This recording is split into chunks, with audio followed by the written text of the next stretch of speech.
Well, howdy there, folks. How you doing today? Hopefully you're doing absolutely peachy keen, fantastic, all that great stuff. I'm having a good time. I'm here and everything is wet and moist, and look at all the moisture. I feel like my feet are growing fungus as we speak. Anyway, today I was going to talk a little bit about universal religion and the idea that true religion. Well, I'll just read you the quote that kind of inspired me for this topic. This is from the Buddha, and goodwill towards all beings is the true religion. Cherish in your hearts boundless goodwill to all that lives. I think that's pretty cool. I'm gonna be honest with you though, I don't know exactly where that came from. I got this particular quote from the Rum Christian Mission site. They got a bunch of really neat quotes and things like that. They got a bunch of stuff in there that, makes me go, wow, what a cool thing to have. Hey, ow. Don't hit me. What a cool thing to have. So I thought it would be kind of neat to talk about the idea of universal religion for a little bit. And the idea that, all religion has certain things in common, and that there are certain things that are like maybe a quote-unquote universal religion. Now, this is not the same thing as... my brain is blanking on the word. One second. Okay, it was perennialism. Perennialism was the word I was thinking of, and I was like just sitting there going, I don't remember word. But that was the word I was thinking of, perennialism, because perennialism is more like an actual cult religion type thing, where the guy who was leading it was like trying to say that basically what he did was, I think that there is an underlying truth that pervades various different religions and that can lead one to God, that is kind of like embedded in the vast majority of like true religious traditions and things like that. What he was saying is that, yeah, there's this like commonality in these things, but you see, the secret is that all of it actually just goes to his philosophy and what he thinks, because he's the biggest and the smartest that has ever been. So that's kind of the difference there. But yeah, I would describe myself more as a syncretist.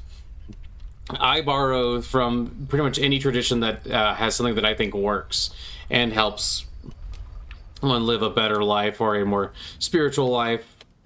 I think that stuff's pretty important. Because when you go through just regular old, like, oh yeah, all religions can lead to truth. Yes, that is true, I think. I think that God knows best what is in our hearts and, like, what we intend with our worship and, like, what we intend with these religious rituals. I don't necessarily, like, because, you'll talk to folks that be like, well, no, because you have to worship this specific version of God, otherwise God, isn't going to accept it. And it's like, well... clearly not the case. I mean, if you start paying attention to like the mystical tradition, what you'll start to see in a lot of them is that there really is. Ow, ow, oh my goodness. That was a lot of damage. Good thing I have a bunch of health. That there really is like a lot of connections in these various different religious traditions. Now, that's not necessarily to say that they're all the same. I think that these various traditions, are different, but I think that God is not like, oh no, you only have to follow this one tradition or that tradition, etc. I think that God is, all-knowing and all-loving and, knows what's in your heart and knows what you're like after and what you're trying to do and knows like what like inspires you and all these things. So the idea that like, oh, well, you didn't pray to God in the form of Christ in particular, and therefore you go to hell or whatever, just seems to me fairly nonsensical. But then again, I would argue that my conception of God is a bit different from a lot of the Christians I've met here in the United States. Not that I don't think that Christians can have their religion and have it lead them to truth and lead them towards love and things like that. I mean, I always think of Meister Eckhart. Meister Eckhart is one of my favorites. And, he loved Christ and he was... a devout Catholic, but also a mystic, and definitely that pervaded his teachings. And the longer I think one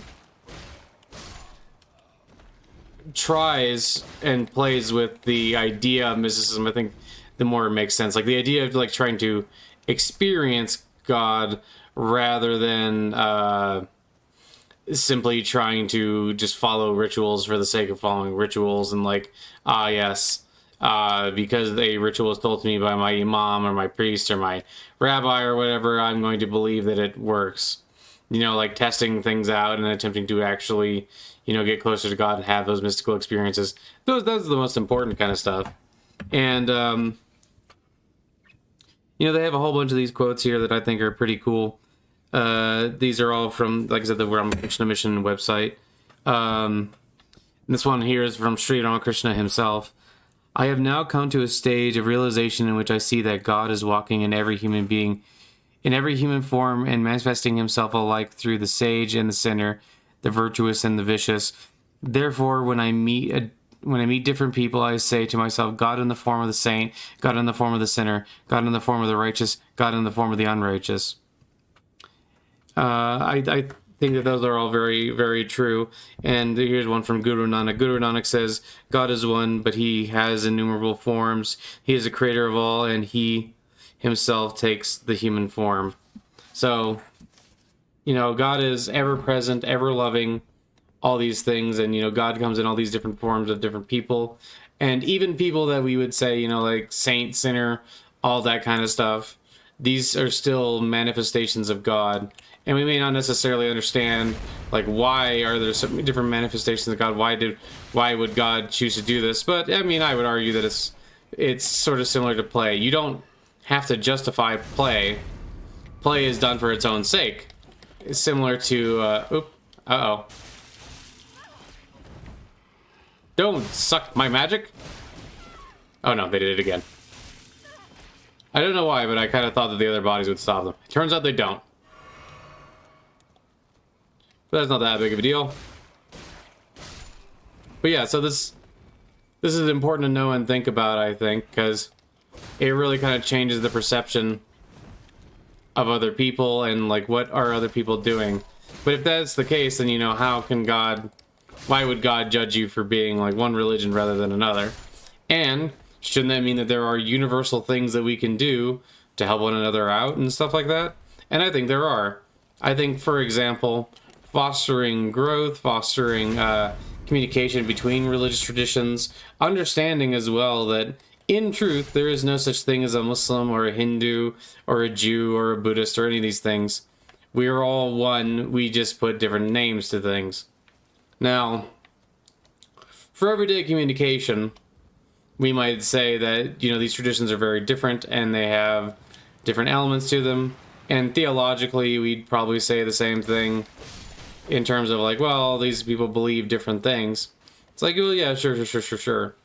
However, I'm arguing that whether or not they believe in it, there is an interconnectivity to all of these things, and there's an interbeing to all of these things, and you can't just escape it because, you know, it's not with the way you like your religion. At least I don't think so. Now, of course, you should allow people to believe whatever they're going to believe. You shouldn't be trying too hard to, like, convince somebody, like, oh no, you have to go just exactly the way I do things. I was like, no, that's silly. Don't do that. Don't be trying to force your religion down other people's throats. I think that there's a connection, but, like, you know, running around and telling everybody, no, you have to believe in the connection, I don't think that's really the right way to go about it. A much better way to go about it is to ask people questions. What do you believe? Why do you believe it? You know, that kind of thing. You want to stoke them interfaith workings. You gotta help people to understand, and you also have to make sure that you understand what people are saying and believing. Of course, you can have your own opinions on various different religious traditions. You can think that some are maybe closer to the truth or less close to the truth if you so desire. But there's that thing that you always got to remember, that ultimately all is one, and that all these different names and titles are just, you know, that. They're just names and titles. They're not, like, the true essence of it. And that's why it doesn't really matter in what form you picture God in, or if you picture God as the formless. For they are both equally true, and they both lead to, you know, loving understanding.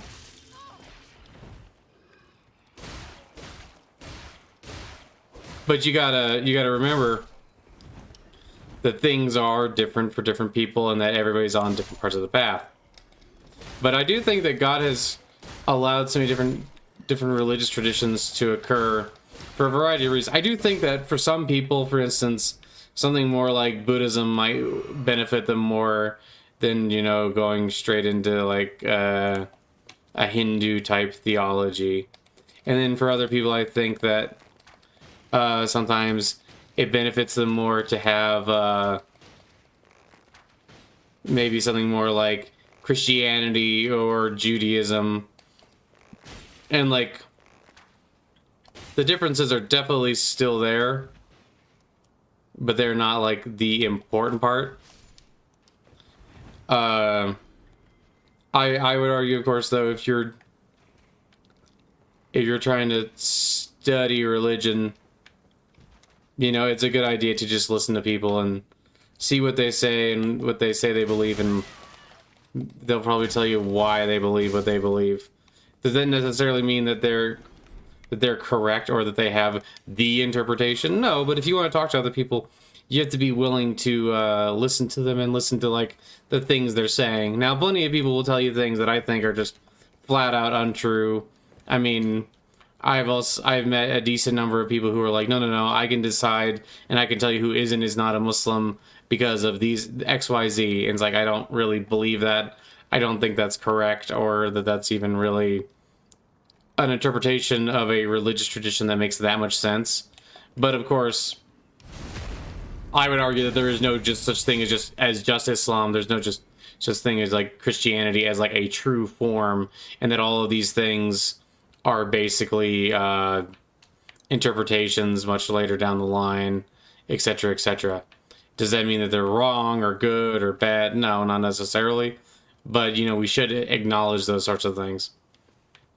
And if God is one, then, you know, approaching God in various different ways should still be fine.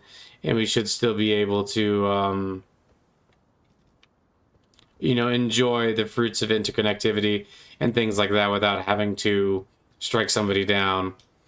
I mean, the thing is, the truth as I've been able to conceive it, and the truth as I've been able to see it after various mystical experiences and spending a lot of time in meditation and prayer and all that stuff, is not something that you can put into words, and is not something that is easily conveyed to people who have not experienced it. And that there is, in fact, a complication to this, in that, you know, communication with words is an imperfect medium, and that there's always going to be the things that are kind of left out. Like, basically what has to happen here is I have to say words, and then you have to interpret them, and I might not actually be saying exactly what's in my... Oop, froze for just a second there. I might not be saying what is exactly, like, in my head. I might be trying to relay a version of it and trying to make sure that you understand. And like I said, verbal communication is an imperfect medium. It's not the worst ever, but it certainly is not the bestest. And sometimes it has flaws, and sometimes certain things just don't work. Other people are going to interpret various things in their own way, and you have to rely on that. You have to understand that, you know.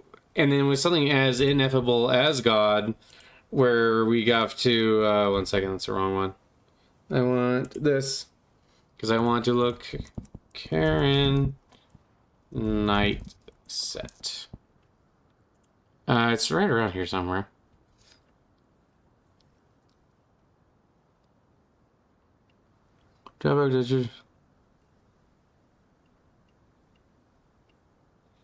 Is on the right side of the gate's entrance. Look down. Find a platform we can... Okay. Where the big spinning thing is, that's what it says. Oh, I think it's up here just a little bit further. Okay.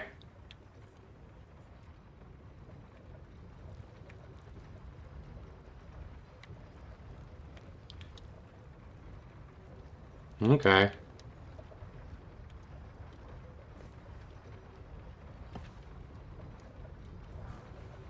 Golden rune.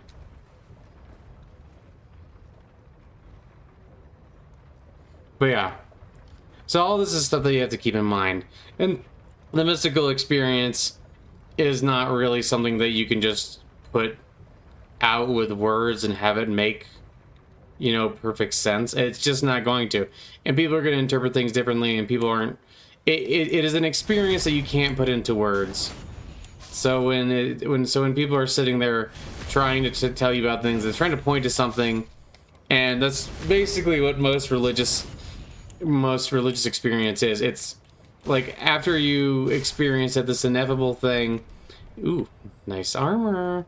You have to then attempt to explain to someone, especially most often people who have not had any sort of experience like that. Like people will say, oh, well, I've had religious experiences. I felt really good going to church. Like, that's really not what I'm talking about when I'm talking about, like, a mystical experience.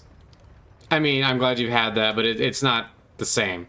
But yeah, you can only really point to it. You can't actually describe it.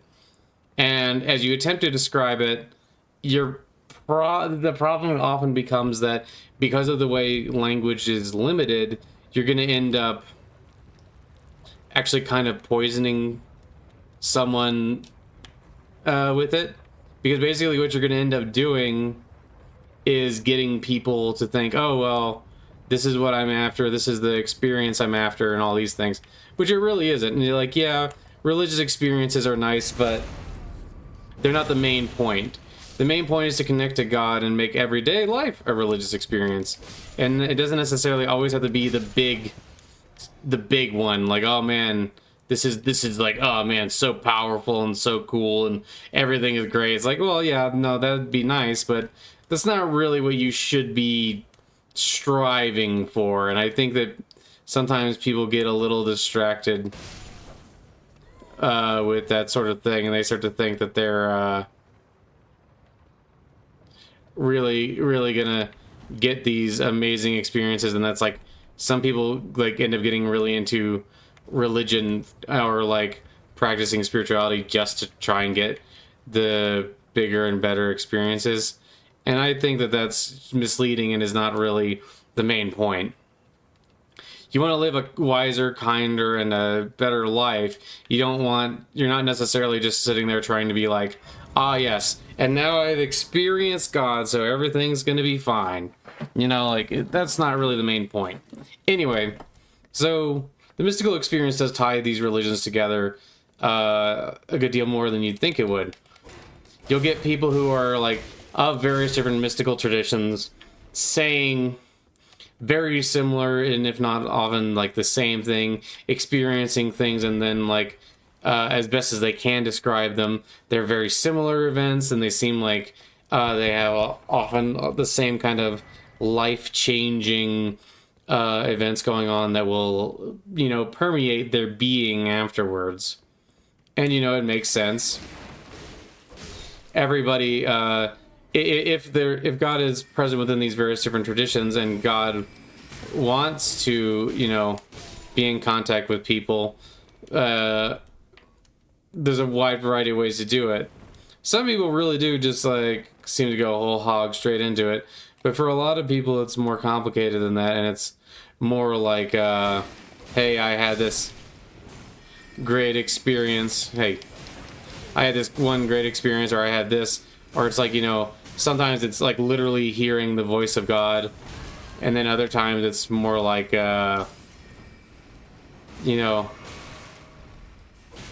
maybe having a moment where something just makes sense and everything kind of comes together in such a way where the only explanation that makes sense to you at the time is faith. No, that doesn't necessarily mean that obviously doesn't necessarily have to be the only explanation. But you'll kind of know them when you feel them, and there's all kinds of weird little things. But yes, these various different religious traditions can lead us to similar experiences across the traditions.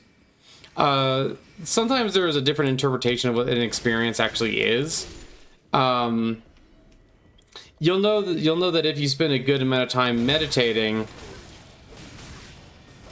that after a while, you'll probably start to see some weird stuff while you're meditating. You'll have some very strange feelings and experiences sometimes. It can really depend on what exactly you're doing and for what duration and all this other stuff. But like a lot of people will have these very intense experiences that I think kind of point to a similar reality. And like when you look at the vast majority of these mystical traditions stretched across all of, you know, human history and things like that, what you start to find is that there's a great deal of similarity in these experiences. There's a great deal of similar feelings explored and similar ideas explored.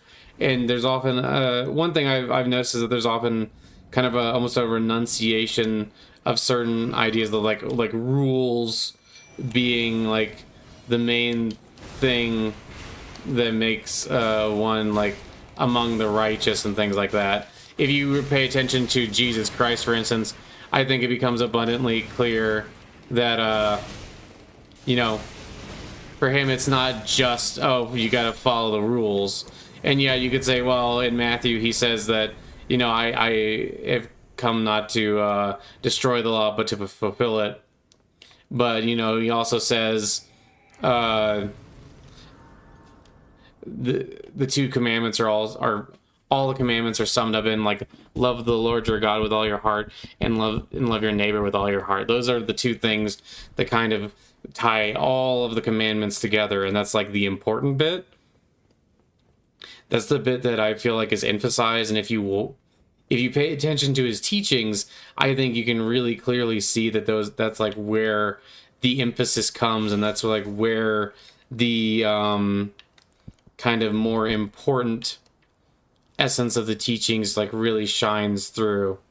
Of course, one might say, well, I'm neglecting a lot of the teaching and simplifying a lot, which of course I'm simplifying. I mean, I don't necessarily intend for this video to be like 20 hours of me just discussing the nuance within the teachings of Jesus Christ, even though I totally could, but my mouth would get dry and I would need more thingies.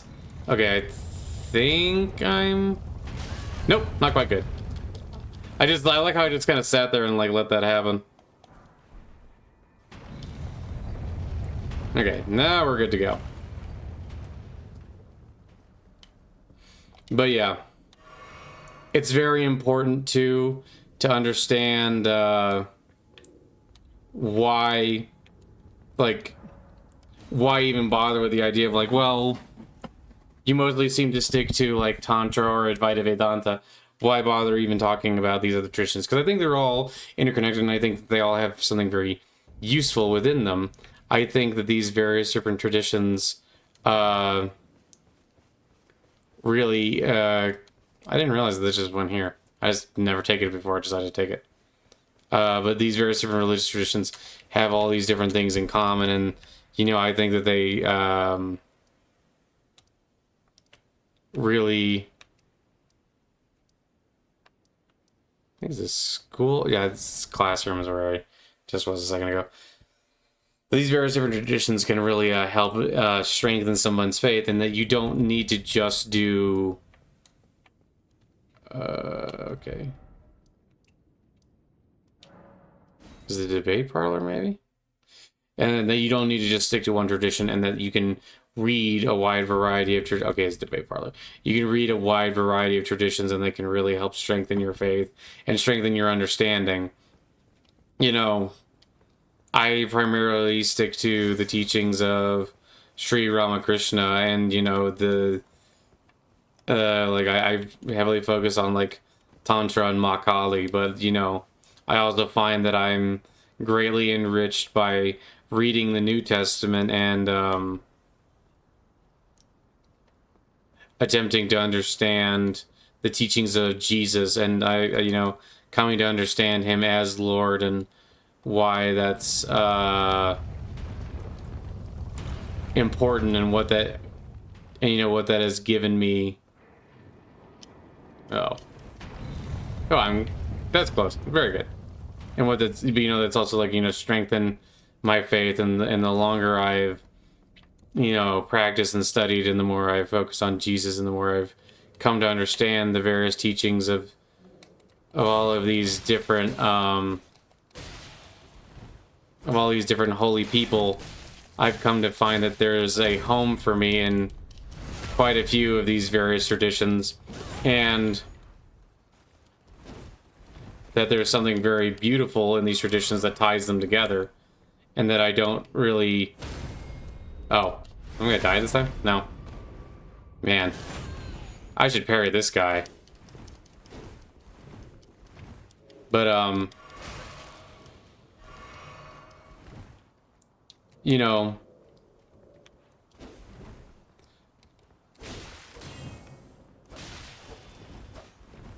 all these various different traditions come together and do all this glorious stuff for us. And, you know, I personally found that the teachings of Jesus Christ have often been a real boon to me.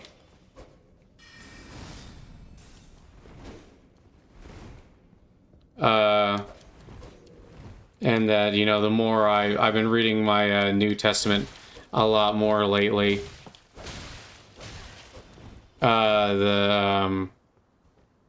Specifically the David Bentley Hart translation, I found that that's been very empowering, and really focusing on it and like finding this what often feels like a kindred spirit of sorts. Obviously I'm nowhere near as great as Jesus, but like a lot of the things that he believes and the things that he stands up for, you know, it just like really sits well with me. And I really like the way Jesus kind of approaches the whole thing. I find it kind of interesting that, like, you know, so much of modern Christianity feels like an attempt to make people follow rules, when I really feel like that's not like the main point of Jesus' teaching. And I feel like it kind of...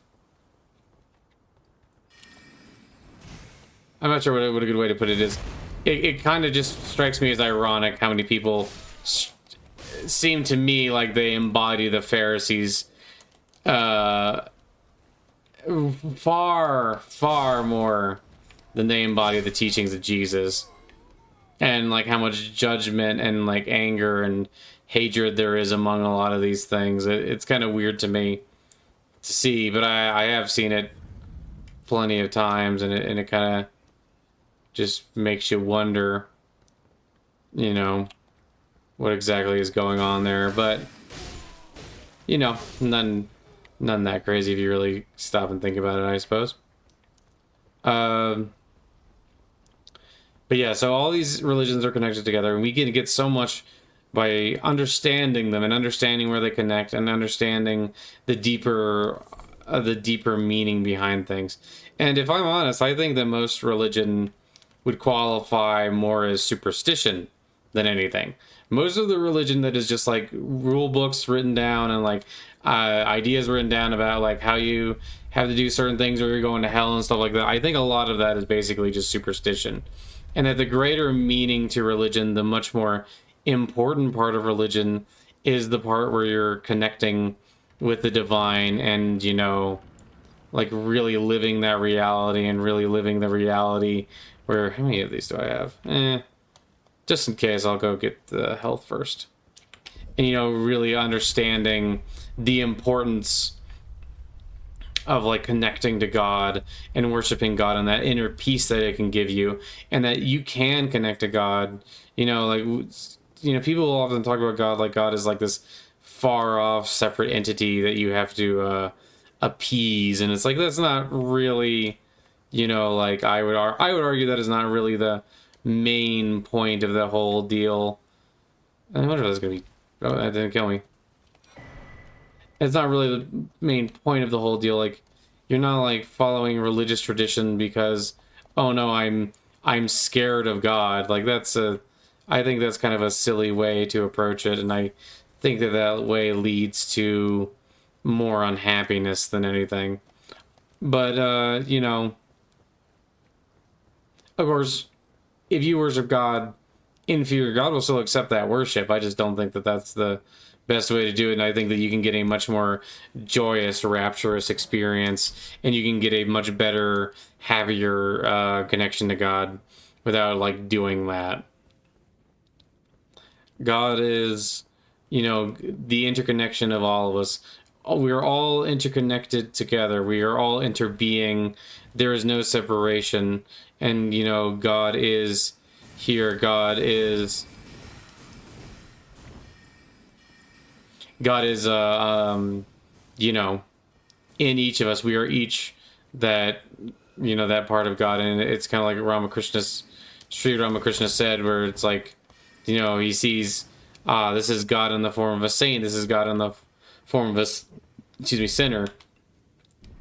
This is God in the form of a beggar. This is God in the form of, someone maybe you don't like. And that's something that's very important to understand, is that all religious traditions come from God, even ones that we might find silly. I know a lot of people really dislike Scientology, and I think that Scientology is a bad one because I think the church is run in such a way where a lot of people are kind of like scammed out of their money and they have to spend things. But if I'm honest, I do think that even in something like Scientology, people can find meaning in God and they can connect there. It might be kind of weird to us to think like that, but I think that's true, and I think that we can really gain a lot out of... Oh, there he is.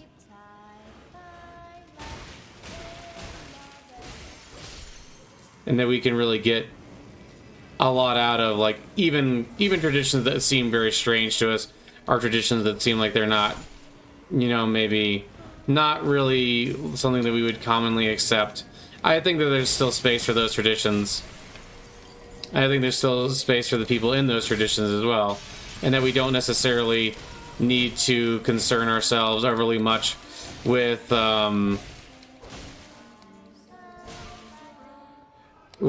oh well.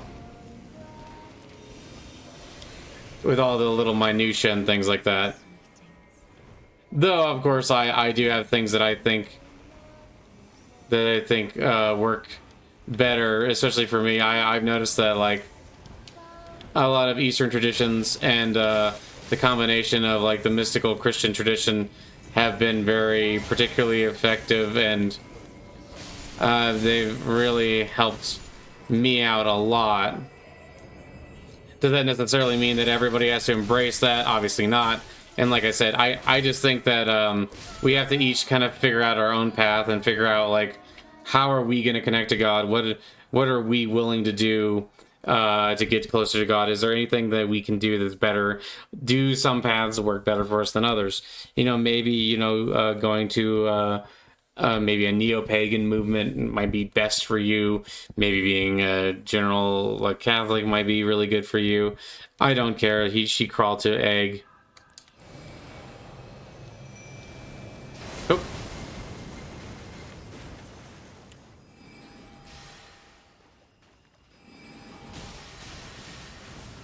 Yes.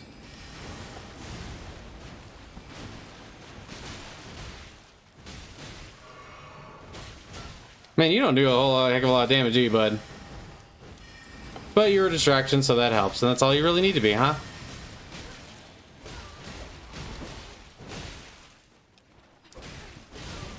But yeah.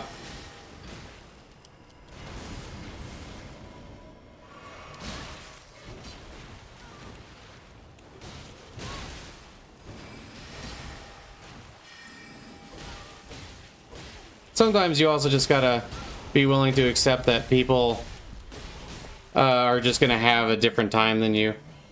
And this is really pretty, but it just reminds me of the lake, the whatever that lake is called in Bloodborne.